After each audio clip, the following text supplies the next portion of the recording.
जय यीशु। प्रभु यीशु के मीठे नाम पे अभिवादन करता हूँ। हालेलुया। आज 18वां दिन है बाइबल के इस तीर्थ यात्रा की। आप लोग वचन लेते हुए आगे बढ़ रहे हैं, ये मेरा विश्वास है। वचन के प्रति आपका लगाव जितना बढ़ता है उतना ज्यादा प्रभु के साथ आपका प्यार बढ़ेगा। जितना प्यार बढ़ता है उतना आत्मा का अभिषेक और काम बढ़ेगा। इसलिए बहुत ही महत्वपूर्ण कार्य है हर रोज पढ़ते जाने का। याद दिलाता हूँ। हालेलुया। कुछ संदेश दूंगा। 35वां अध्याय उत्पत्ति का, वहां पर हम इस तरह पढ़ते हैं, वचन 2। इसलिए याकूब ने अपने परिवार और अपने साथ रहने वालों से कहा, अपने पास के पराये देवताओं को हटा दो, अपने आप को शुद्ध करो, अपने वस्त्र बदल लो, आओ हम बेथेल चले। मैं वहां उस ईश्वर के लिए एक वेदी बनाऊंगा जिसने संकट में मेरी प्रार्थना सुनी, यात्रा में मेरी सहायता की।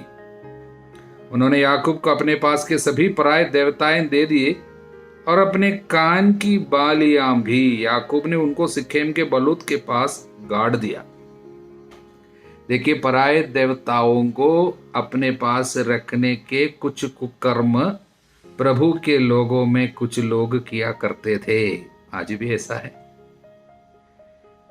उनका असली कारण इन लोग सिक्किम में लोगों के साथ रहा, कनानियों के साथ। सिक्किम के लोग पराये देवी देवताओं की पूजा करते थे। उनके साथ सहयोग में रहने के कारण क्या हुआ, इनके अंदर भी यही आदत आ गई।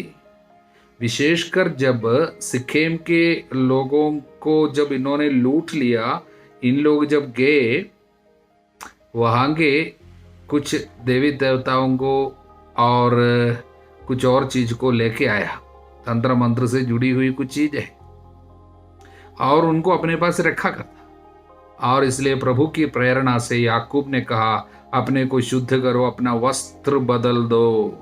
यानी ये गंदगी के जगह में रहते हुए, उधर जाते हुए आपने जो कुछ वहां से कमाया, उनकी जो भी रीति रिवाज को अपनाया, उसको बदलना। हम अपने को पूर्ण रूप से समर्पित करने जा रहे हैं। इस्राएल के परमेश्वर के लिए वेदी बनाकर हम अपने को समर्पित करने जा रहे हैं। तो सभी लोग इनके कहने के अनुसार देवी देवताओं की जितने भी उनके पास जो थे पराये देवताओं की मूर्तियां जितने भी लेके आए थे, वो सब उनको जाकर सौंप दिया। साथ में वचन कहता है, कान की बालियां भी निकाली। क्या कान में कुछ पहनना पाप है क्या, या नाक में नथ पहनना पाप है?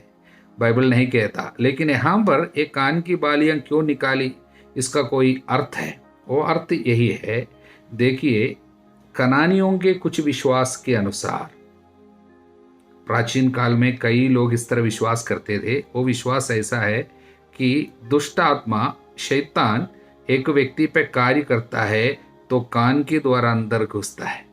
इसलिए उन लोग कान में कुछ पहना करते थे, और जो पहनते हैं उस पे उनकी देवी देवताओं के निशान और उनका चिन्ह सब अंकित किया करते थे। तो इन लोग जो पहनते थे उसको फैशन या आज जैसे हम लोग जो इसको पहनते हैं सुंदरता के सुंदरता बढ़ाने के लिए, अच्छा दिखने के लिए, उस मतलब से नहीं था, बल्कि उनके पीछे और कुछ कारण था। वो है दुष्ट आत्मा से या शैतान वगैरह हमको नहीं पकड़ेगा, उसके लिए एक तंत्र मंत्र से जुड़ी हुई, जैसे हम लोग तावीज वगैरह आज के जमाने में कुछ लोग सब पहना करते, तावीज सब पहनते, उसी तरह का एक चीज था उनके ये कान में पहनने वाले बालियां भी। ये ज्यादातर कनानी लोग किया करते थे, और उनके साथ रहते हुए इसराइलियों ने भी, याकूब के संतानों ने भी और उनके साथ रहने वालों ने भी ये सीख लिया। विशेषकर इन लोग जब सिक्किम को सिक्किम के लोगों को मार डाला, उसके बाद पूरा लूटपाट करने के लिए गया, वहां से ये सारी चीजें लेके आए, अपने पास रखा करते थे, पहनते थे, सोचते थे इनके द्वारा हमको भी कुछ फायदा मिलेगा। उन सारे चीजों को निकालने के लिए याकूब ने कहा, उसको निकाल दी और उनको पूरा याकूब नष्ट कर रहे हैं। हालेलुया। और वचन कहता है याकूब ने ये सारी चीजों को तोड़ मरोड़ दिया और उसके बाद एक गड्ढा में और इनको पूरा गाड़ दिया। वो गड्ढा कहाँ पे खोदा? वचन कहता सिक्किम के बलूत के पास। इसका एक कारण है, यीशु शास्त्री हम बताते हैं ये बलूत जो है पुराने विधान में, विशेषकर उत्पत्ति ग्रंथ के समय में, सब बलूत एक आम पेड़ की तरह नहीं थे। उनके पीछे उनके ये कनानियों के कुछ विश्वास भी था और उनका उस पेड़ का वे लोग आदर करते थे। उनके पीछे उनके नीचे सब उनकी पूजा आराधना सब किया करते थे।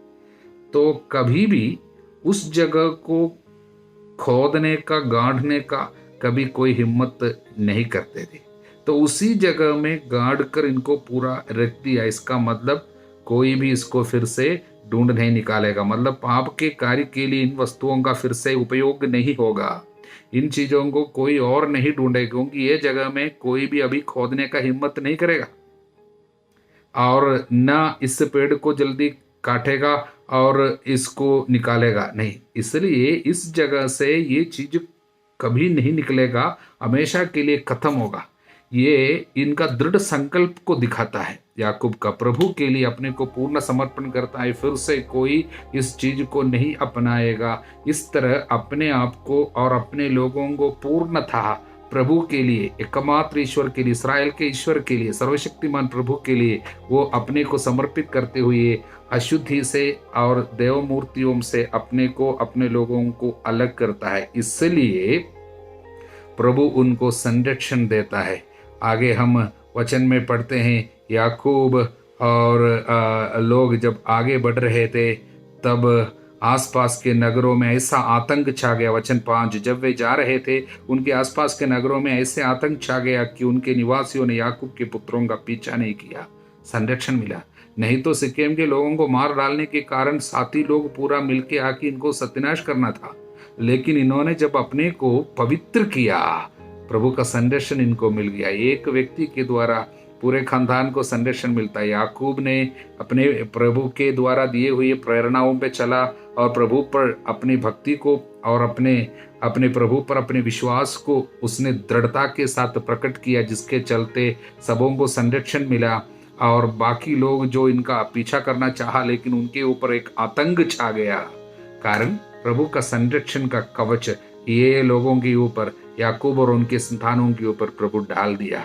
अपने को पवित्र करो, प्रभु चमत्कार हमारे लिए भी करेगा। संरक्षण हमको मिलते जाएंगे। हालेलुया। प्रियजनों, इसी अध्याय में 35वां अध्याय में 16वां वचन से हम वहां पर एक विशेष घटना देखते हैं। राहेल प्रसव के समय में उनकी मृत्यु हो जाती है।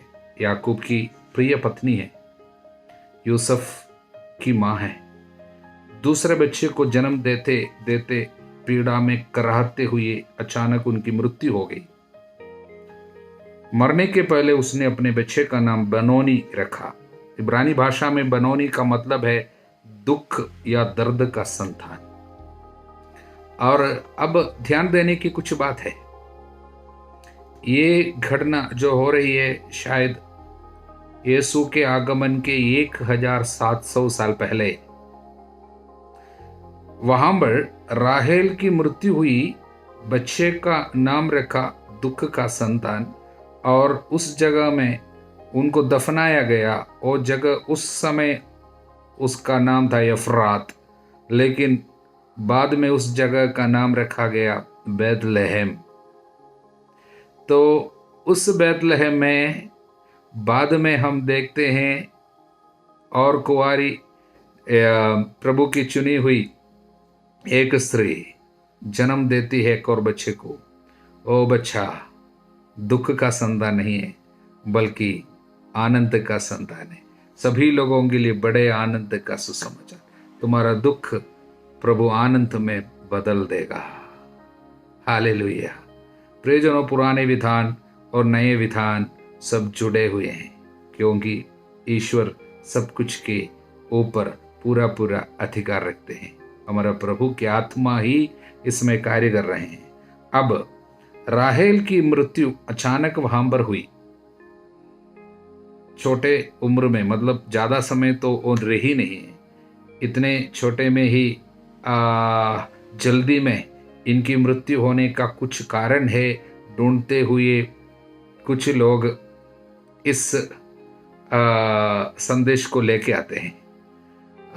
कुछ ईश शास्त्रियों का मानना है इनकी जल्दी मृत्यु आने के पीछे शायद कुछ कारण है। उसके लिए अगर देखा जाए 31वां अध्याय में लाबान यानी अपने पिता के कुल देवताओं को चुरा के ये राहेल लेके आई थी, और रास्ते में अपनी कुल देवताओं की खोज में लाबान आकर याकूब से मिलते हैं और बोलते तुमने मेरी देवताओं को क्यों चुराए? तो याकूब बोले हमने कोई ऐसा नहीं किया है, यदि कोई किया हो उनकी मृत्यु हो जाए। उनके मुंह से एक शब्द ऐसा निकला था, वो नहीं जानता था उनकी प्रिय पत्नी ये देवताओं को चुराया है। प्रियजनों, कैसे भी हो, उन्होंने अपने इस देवताओं को चुरा के रखा। बाद में जाकर सिक्किम में आकर सारे देवी देवताओं को फेंक देने के लिए आदेश जब याकूब देते हैं, शायद उनको भी पता चला होगा मेरी पत्नी का भी इस तरह की एक आदत थी, शायद अपने पिता के उन तंत्र मंत्र या मूर्ति पूजा से जुड़ी हुई चीज उन्होंने भी सीखा होगा। जानते हुए बाद में याकूब ने इनको सब पवित्र कराया, लेकिन वो शब्द उनके मुंह से जो निकले हैं वो श्राप बनकर शायद इसके भी पीछा किया होगा। इस तरह कुछ ईश शास्त्रियों का मानना है। कैसे भी हो, दर्द में उसने एक संतान को जन्म दिया जिसको उन्होंने बनोनी नाम रखा था। बाद में उसी जगह में बैतलहम में हमारे सारे दुखों को, पुराने सारे बोझ को अपने ऊपर लेकर हमको सांत्वना देने वाला, आनंद देने वाला मुक्तिदाता ईसा मसीह का जन्म वहीं हुए है। हालेलुया। आगे और एक घटना हमें थोड़ी सी ध्यान देना चाहिए। वो 22वां वचन है। इज़राइल उस प्रदेश में रह रहा था। रूबेन कौन है? याकूब का बड़ा बेटा है, वो है फैलौठा। तो उसने अपने पिता की उपपत्नी बिल्हा से संसर्ग किया, मतलब शारीरिक संबंध में एक पाप किया, सेक्सुअल सिन। लेकिन उसके बारे में बाद में कुछ नहीं लिखा। इस बात इज़राइल को मालूम होगी, मतलब याकूब को मालूम होगी, केवल इतना लिखा है। तो कुछ लोग सोचते इतना बड़ा पाप करने के बावजूद उनके साथ कुछ हुआ नहीं है, प्रभु उनको यूं ही ऐसा छोड़ दिया, इनका पिता भी कुछ दंड नहीं दिया, यह सब सोचता है। लेकिन प्रियजनों, पाप जो भी करता है, बाइबल हमेशा इस बात को प्रकट किया है, तुम्हारा पाप पीछा करेगा।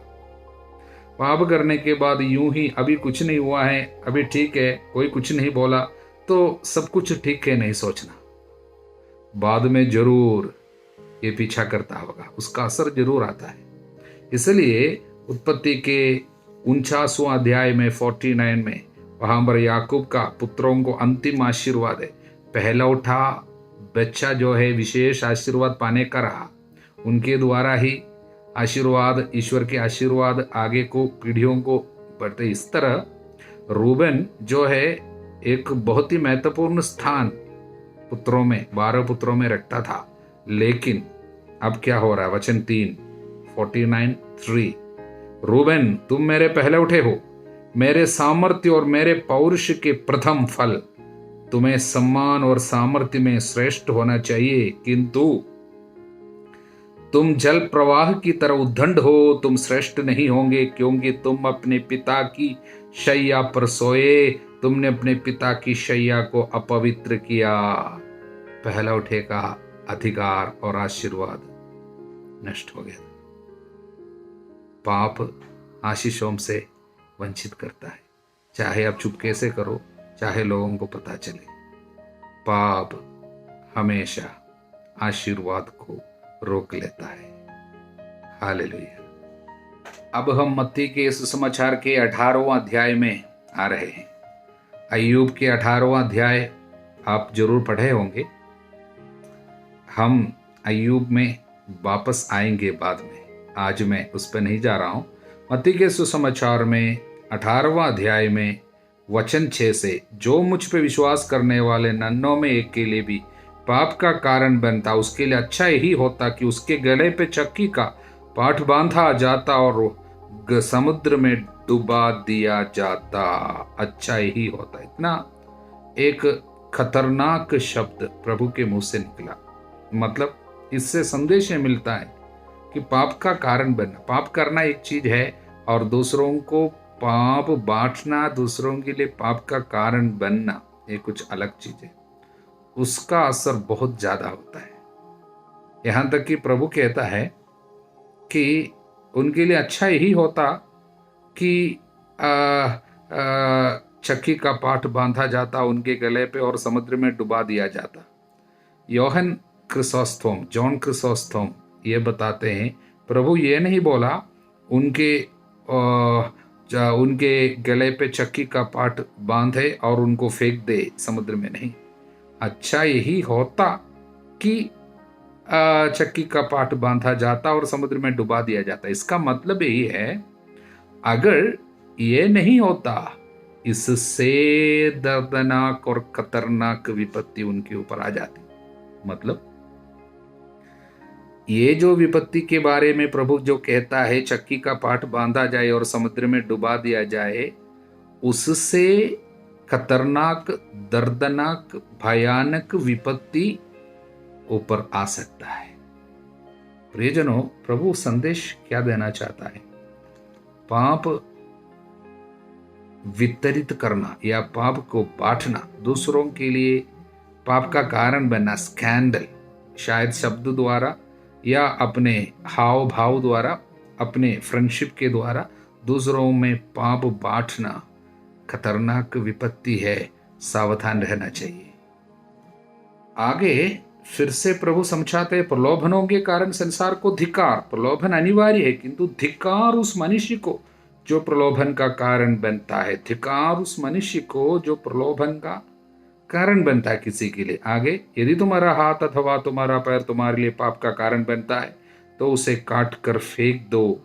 अच्छा यही है कि तुम लूले अथवा लंगड़े होकर ही जीवन में प्रवेश करो, किंतु दोनों हाथों अथवा दोनों पैरों में रहते न बुझने वाली आग में न डाले जाओ। यदि तुम्हारी आंख तुम्हारे लिए पाप का कारण बनती है तो उसे निकाल कर फेंक दो। मतलब क्या है? प्रभु यह नहीं कहते हैं कि अपने शरीर के संग को निकाल दो, बल्कि प्रभु किसके विषय में कहता है? सच में प्रभु उसके बारे में कहते हैं जो आपके जीवन में पाप का कारण बन के आते हैं। दोस्ती, गलत दोस्ती। मतलब धिक्कार उस मनुष्य को जो प्रलोभन का कारण बनता है। और प्रभु इस बात को समझा रहे हैं। मतलब कुछ लोग ऐसे हैं जीवन में, बहुत बड़े गहरी दोस्ती हो सकता है, लेकिन उनके कारण आपको पाप करना पड़ रहा है, पाप का कारण वो बन रहे हैं आपके लिए। तो चाहे वो कोई भी हो, कितने भी शायद आपके दिल के करीब क्यों ना हो, वो दोस्ती को आपको काटना होगा, छोड़ना होगा। और ऐसे लोगों को निकालना, उनसे बात ना करना, उन लोगों के नंबर को डिलीट करना और उनकी दोस्ती से बाहर आना शायद इतना दर्दनाक हो सकता है मानो आपको अपना हाथ काटने के जैसा दर्द लगता हो, या मानो अपने आंख निकालता हो, उतना दर्दनाक हो सकता है। पर प्रभु के नाम पर ये करना पड़ेगा, क्योंकि गलत दोस्ती बहुत बड़ी विपत्ति जीवन में लाते हैं। इसके विषय में बाइबल बहुत अच्छा से हमको कई बार समझाया हुआ है, समझाते हैं। कुरिन्थियों का पहला पत्र, मैंने पिछले दिन आपको बताया भी, अध्याय 15 वचन 33, धोखे में ना रहे, बुरी संगति से अच्छा चरित्र भ्रष्ट हो जाता है। बुरी संगति से अच्छा चरित्र भ्रष्ट हो जाता है। अनेक लोगों के लिए ये बुरी संगति विपत्ति का कारण बन गई है। इसलिए प्रभु कहते हैं बुरी संगति से सावधान रहना जरूरी है। हालेलुया। इससे जुड़ी हुई इस वचन को भी दिल में रखना होगा। प्रवक्ता ग्रंथ अध्याय 12 वचन 13 से, यदि सांप सपेरे को काटे तो उससे कौन सहानुभूति रखेगा? या उन लोगों से जो हिंसक जानवरों के निकट जाते हैं, यही दशा उसकी है जो पापी की संगति करता है और उसके पापों में फंस जाता है। प्रियजनों, पापी की संगति करेगा और उसके पाप में फंसेगा, सहानुभूति, दया, कंपैशन, डिवाइन मर्सी शायद उससे भी वंचित रह सकता है। बाइबल हमें बताती, इसलिए वचन हमें बताते हैं कि आपके जीवन में ऐसा कोई व्यक्ति है जो बराबर आपको पाप का कारण बनता है आपके लिए, और उससे दूर जाना है, उस दोस्ती को आपको काटना होगा। हालेलुया। प्रियजनों, प्रत्येक दिन, हर दिन प्रभु वचन के द्वारा अपने को हम पर प्रकट कर रहे हैं।